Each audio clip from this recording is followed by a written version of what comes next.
And the word I want you to find is Saturday. What letter does Saturday begin with? Good. What sound does the S make? Good. Everyone put their finger on Saturday. Great job. Good. Okay, the next new vocabulary word would be on page 12. And that would be the word smelly. So what letter does smelly begin with? S. What sound does S make? Good job. Okay.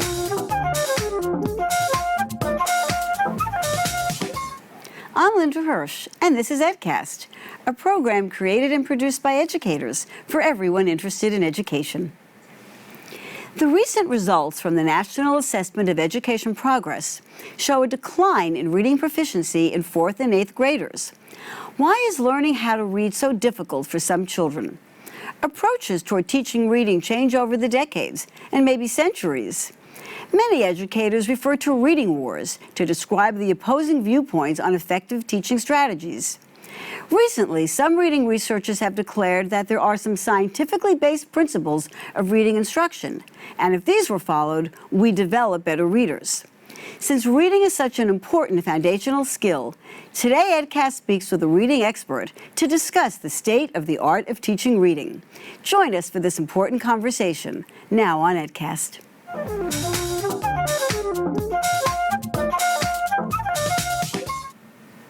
My guest today is Dr. Catherine Doherty Stahl, Professor of Literacy at New York University. Dr. Stahl teaches graduate courses in literacy and conducts the NYU Literacy Clinic. Her research focuses on reading acquisition, struggling readers, and comprehension. In addition to publishing in major journals, Dr. Stahl's many books include Assessment for Reading Instruction, Developing Reading Comprehension, Effective Instruction for All Children in Pre-K through 2nd grade, and Reading Research at Work, Foundations of Effective Practice. She is a recipient of major awards for her research and teaching. Thank you so much for joining us today on EdCast. Reading, as you know, is much in the news today, and we're reading about the reading wars and the science of reading. So I want to just start by asking you a question I ask a lot of people, and that is, do you remember how you learned how to read? I do remember. What do you remember about that? I remember the exact moment I had the aha. Okay. The light bulb went off. I learned how to read. I grew up in a very lower working class family, and my parents and my grandmother read to me a lot. And then my mother got, when I was about 5, it was before I had gone to kindergarten though, she did buy a little reader. It wasn't the Dick, Jane, and Sally, but it was something of the same ilk. And so we would read that over and over. And I can remember I was sitting in her bedroom and she was cleaning, she was dusting, and the light bulb went off. Oh, these words, it's not just that I'm memorizing it, it's that they have letters that make the sounds, and that's what those can be put together to make words that I don't know. And you could do that. And I could do it. I asked you the question because, as I mentioned earlier to you, just a little off camera, anyone who I ask that question to has a memory of how they learned reading. And so I think it's such a foundational thing and so important to us. And it's important to everybody. So I want to ask you another question, though, that always comes up, and that is, in the teaching of reading, we know that people are wired to learn language. If you can hear and you're exposed to people speaking, most children, all children, will really learn their native spoken language. But what about reading? Does reading come as readily as learning to speak a language? No, it does not.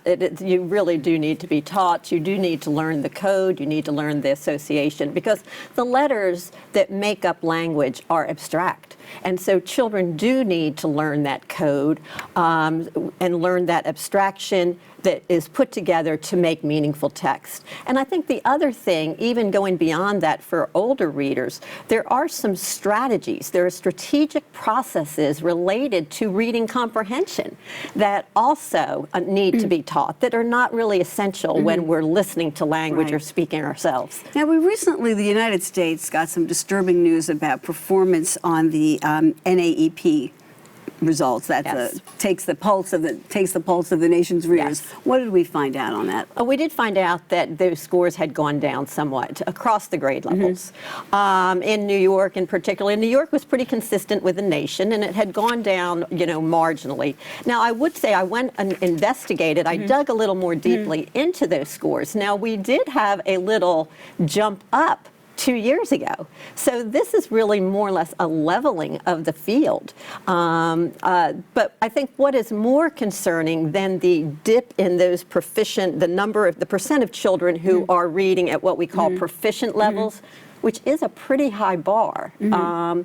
But what is more concerning to me is when I look at the scores compared to 1998, we still, the students, the difference in economic performance, the gap has not changed since 1998. So to me, that's a little more alarming than just the 2 percentage points of dip this year for all readers. So that leads me right into the next question. The reason we're having the show this month, is because every time I open the newspaper, I hear something about there is new evidence about scientifically based approaches to teaching reading. And we should be following those approaches. And if we get away from the old ways and look at these evidence-based scientific principles, kids will learn how to read. What's your take on that, and what do you think of those principles? I do think that that is true. I think that we do need to base our reading instruction on what has been proven through research. However, I think that we also have to be very careful, and I will qualify that when we get into things like we're reading in the newspapers, that we have, and especially now with our current social media, the blogs everywhere. It's not just picking up the newspaper. Yes. There are social, there are blogs, there's Facebook, there are other social media groups. And so what my concern is, yes, I believe in the science of reading, and I believe that instruction does need to be based on the solid research. We know a lot about how to teach reading. There has been a lot of research, and there are some things that are fairly well grounded that are indisputable. However, what I worry is when certain people, certain groups focus on certain aspects of the research and they decontextualize it. For example, yes, phonics is important, and I think, that's some of what we've been reading about the most is return to phonics. This is what really works. Well, What is phonics? I'm going to stop you there because for our viewers, I want to make sure that everybody knows what we're talking about when we're talking about phonics. Okay. In children, as we mentioned earlier, children have to have word recognition skills when they look at print. All right. One of the reading word recognition skills is the ability to match letters to sounds, and that's phonics. But there are more extensive word study skills for the more advanced readers. For example, you and I probably, when we look at a word we don't know, we would analyze it by different word chunks that have, root words and Greek and Latin root words. And so we want to have children not just learn phonics, the letter sound associations, which is what a lot of the publicity is focusing on, but we do want to extend that knowledge of word study to the nuances of multisyllabic words. We want to extend it to have children have a systemized approach for learning Greek and Latin roots so that they can learn their academic, the more academic reading in the middle and high school also relies on that. So I want to go back a step then, because when we looked at the NAEP results, they focused on 4th and 8th graders having shown a decline. What do you think are the things we want to look at in terms of the proficiency levels for a 4th grader and an 8th grader? What should we see? Okay, so those tests, the NAEP is based solely on reading comprehension. And so, we have to connect. When we hear the people talking about the science of reading, there is a strong focus on phonics and the foundational skills, which are we know a lot about how to teach them. They're linear skills, and that if we teach them in systematic and explicit ways, we can have successful readers decoding the text. That is not going to get them very far on tests like the NAEP. And so for those kinds of proficiencies in 4th and 8th grade, one of the primary things children need is knowledge about the world. They need the kind of academic knowledge. And so that tells us that we really need to make sure that our programs do not focus too much on phonics. We want to have that phonics and the word study skills have a significant part of a literacy program. particularly heavily weighted in kindergarten, first and second grade. But when we get to second grade, third grade, the balance of our instruction needs to focus more on continuing to build the knowledge and those comprehension strategies that I alluded to that are not associated with speech. So even vocabulary then becomes really important, Yes. because we all know the difference between decoding and encoding. You can sound it out, but if you don't know what the word means, Right. sounding it out doesn't do you much good because you don't recognize that word itself. Exactly. Now, the explicit and systematic phonics instruction, I want to go back to that for a minute. You know, phonics also gets a bad rap because it has been taught in the past in very boring, repetitive ways. So how would you like to see children being exposed to phonics in the classroom? Well, I think it has to be engaging. It has to be, the students have to be able to manipulate the sounds and do the manipulation. They need to be engaged in it. It does not require worksheets. It does require, kids need to learn, you know, to hear and discriminate sounds in words. They need to be able to read particular common patterns along a progression of difficulty. They need to be able to also write and spell those fluently as well. But we also, within that phonics instruction, what we need to have is a lot of distributed practice, because and this is the tricky part, even the best phonics programs, and research has found there's not really much difference between the programs. You know, all the programs who do it in an explicit, systematic way are, you know, are recommended. But we do really also want to make sure that kids have that, you know, even in a good phonics program, have some distributed practice of the patterns that they have learned earlier. Now, what about sight words? Those are the words we hope children can recognize without having to sound them out. They're so common and familiar that we want them to know them automatically. Yes, and I would like to discriminate between sight words and high-frequency words. Okay. So high-frequency words are words that occur most frequently in text. And so we do want children to learn the most high-frequency words to automaticity, to sight, so that they recognize them immediately in about half a second. That's pretty fast. Half of a second when they're looking at these high-frequency words. In first grade, in kindergarten and first grade, we would probably assume that children should know about the most frequent first 200 words. In second grade, 300 to 500 most frequent words, and you really don't want to stop there, because the more high-frequency words that children can recognize at sight, as sight words, then the more cognitive energy they have to focus on the meaningful parts of text. So, and the less time they have to struggle to even to sound out, the more time they can engage in comprehending what they're reading. Levels. You know, you mentioned in passing, of course, of kindergarten, first grade, and a lot of other people have come on my show to talk about the importance of play in the early years and pre-K, and they're disheartened to see students in pre-K and K, you know, learning how to read. Is there an optimal time? Is it ever too early?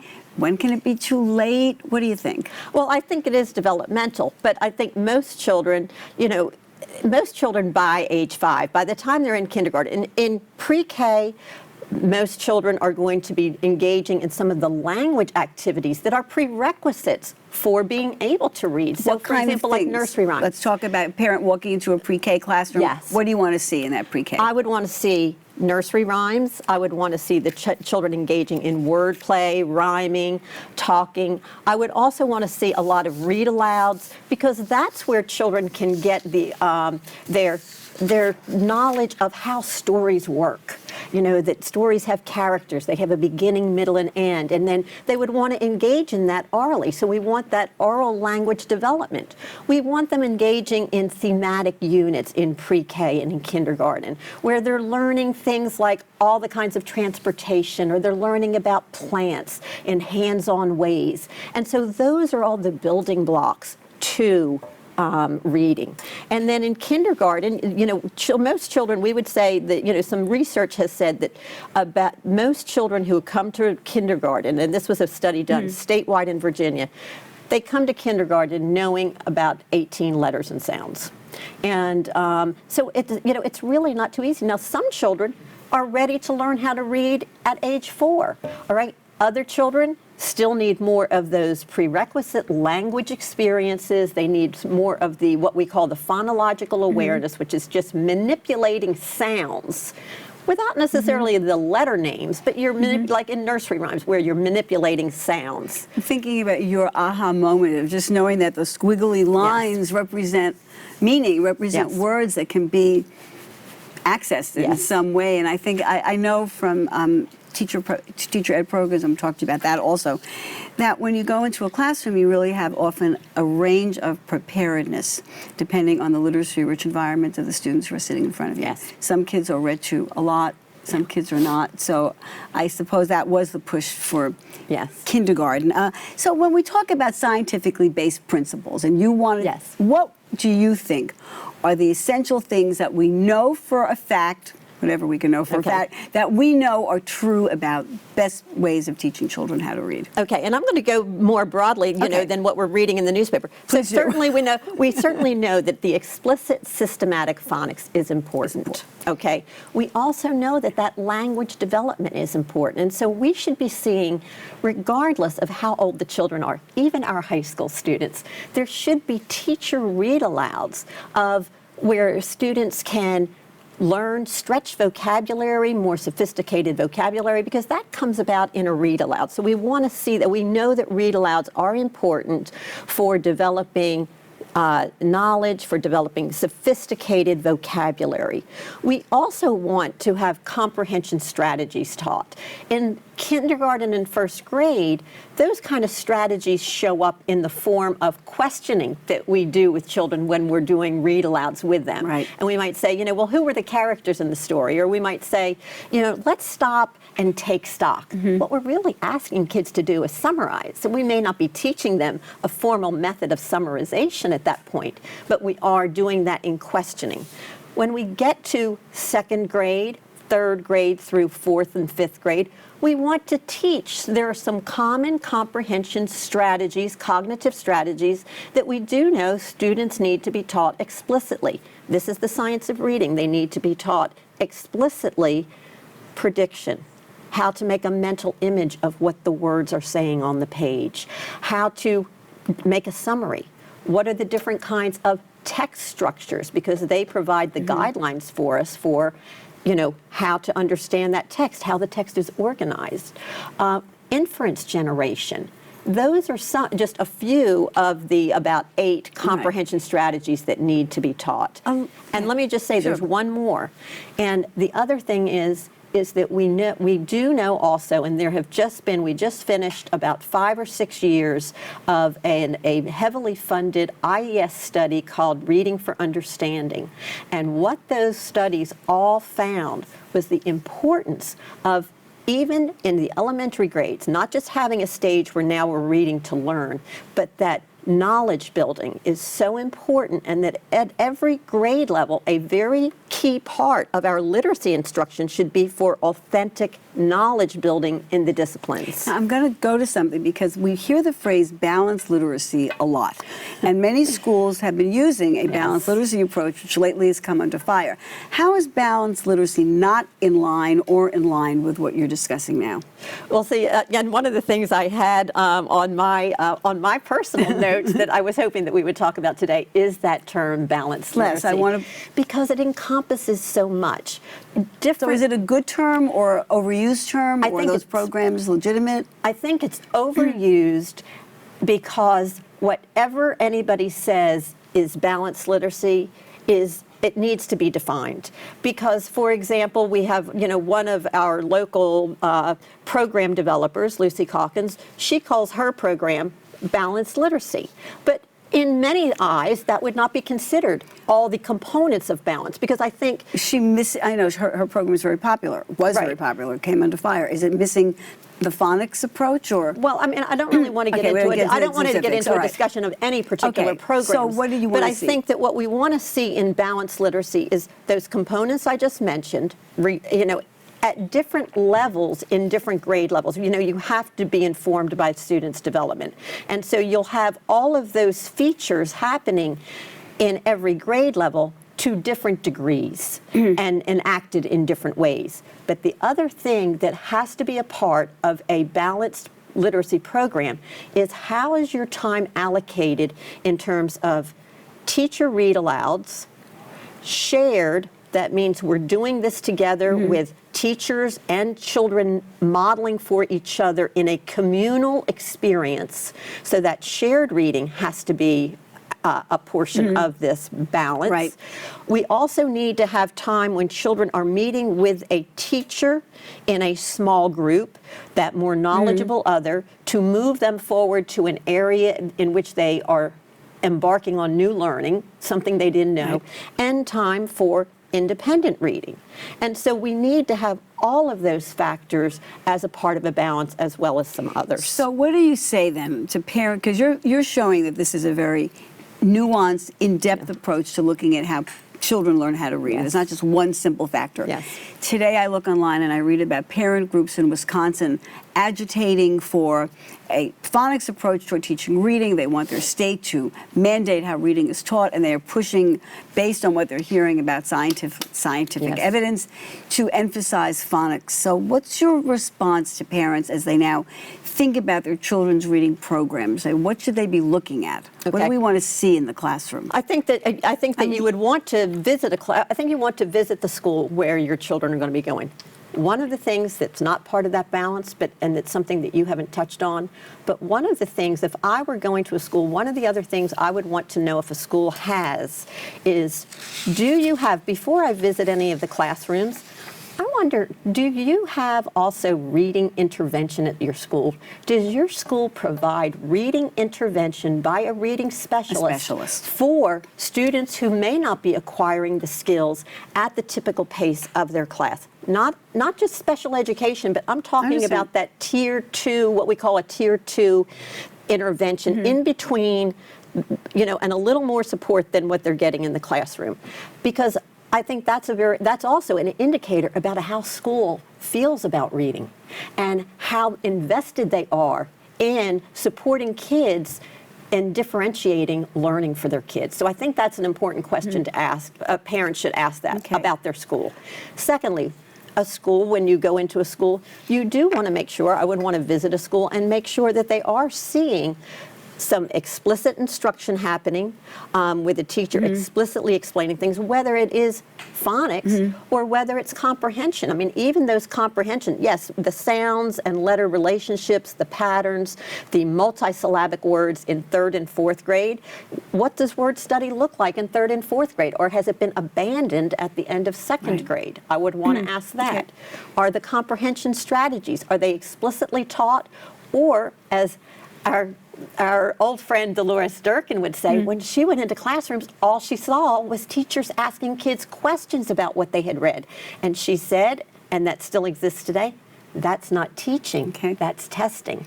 So we would want to see a time where there's that explicit instruction. We would want to make sure that read alouds, teacher read alouds play a key role in comprehension instruction in the lower grades. And we would also want to see we would want to see that time balance. We don't want phonics to dominate K1 and 2. We want it to be explicit. We want it to be engaging. We want it to be very present. We want it to be linked to the children's actual reading in the small guided reading groups. We're running out of time, and that's a wonderful, so helpful, but I want to ask you one question about digital versus print. Do children learn to read better via print compared to on screen? Well, in terms of learning how to read, I think initially you want to have the print.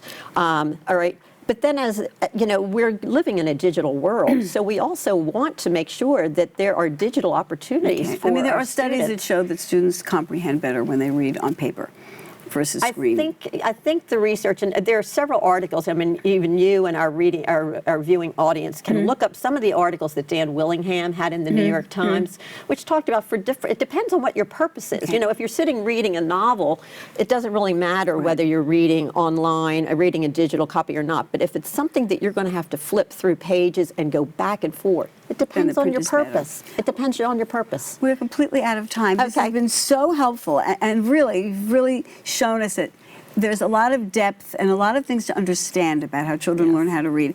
And as ever, we should be leery of what we read in headlines. We should dig a little deeper, and we should know exactly what we're thinking about when we take our children into a school classroom. We should know what to look for. You've been so helpful. Thank you so much for joining us today. Dr. Catherine Stahl, NYU, thank you so much. Thank you, Linda. Don't go away. We'll be right back with our Ed Bites.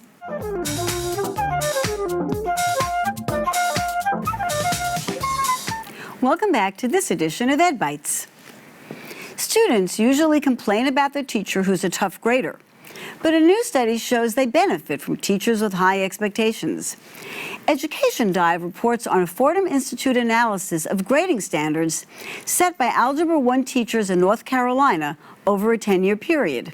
Findings indicate that students gained more knowledge from teachers with demanding standards and did better in subsequent math courses. The results were consistent across all student subgroups, regardless of race or ethnicity. College admissions practices continue to make news. Top-tier schools lack diversity and enroll disproportionate numbers of students from the richest 1%. Being a child of an alum doesn't hurt either. Harvard admits legacy applicants at a rate of 34%, 5.7 times higher than non-legacy applicants. The New York Times reports on a study that proposes a simple solution. The authors call on Ivy League schools to give the same SAT bonus of 64 to 160 points that they frequently give to legacy students to low and middle income students. The authors note that this would readily increase economic diversity on these campuses.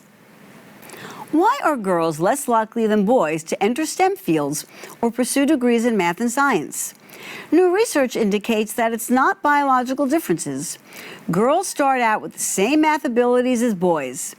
The journal Science of Learning reports that a study of 104 children from ages 3 to 10 found similar patterns of brain activity in boys and girls as they engaged in basic math tasks.